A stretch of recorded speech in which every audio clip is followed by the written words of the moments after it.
There are over 3.9 million registered nurses in America alone, yet over 3,000 say that they are unsatisfied with their jobs.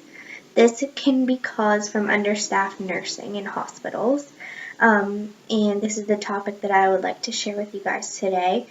I'm going into the nursing field, and I think that understaffed nursing is a global issue that I will have to deal with when going into that career. So the first point that I want to make is understaffed nursing can be dangerous not just for the patients, but as well as the nurse. This is because they are faced with hazards every day in the workplace, especially when understaffed.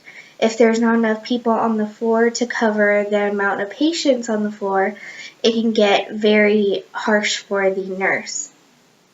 It can cause cardiovascular problems. There's actually been studies shown in 2010 that there's a link with the nurses' cardiovascular problems in their long shifts worked at the hospital. Nurses can work over 13 hours in one shift if they have to, and that can also be from understaffed.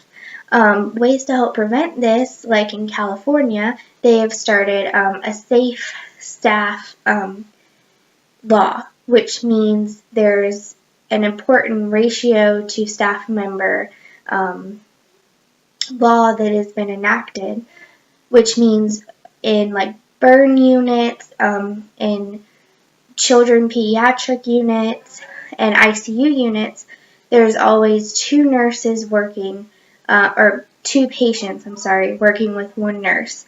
So the nurse can't have more than two patients at a time. But sometimes on a regular floor, a nurse can have up to 6 patients in a 13-hour shift. That means that the patients can't get as much help as they need and attention that they need to start getting better. Little things.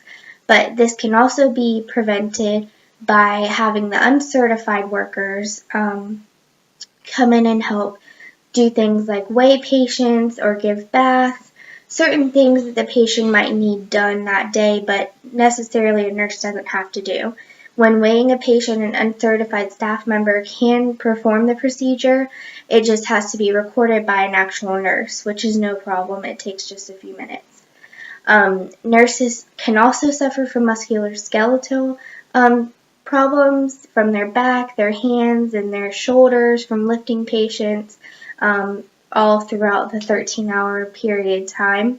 There was also a study done that found that nurses don't usually get the required 8 hours of sleep that they need between shifts to come in and work again, which can also cause a lot of stress and problems on them. More coping mechanisms can be just more education on how to deal with the stress in patients so they can have more classes, more studies done.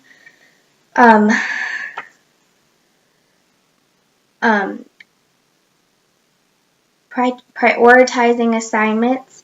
So if there's a patient that is more in need of help, you can make a list and just work down your list. So obviously a burn patient or someone in the ICU would be at the top of your list. And I think that that would also help just a regular floor, and the pay rate, everything that they offer you whenever you're first getting hired can help hire more people in. So the more hirees that you hire, the better chance that you have of not having an understaffed hospital. It can also help with the patient safety and with the understaffed nurses' safety. So, thank you.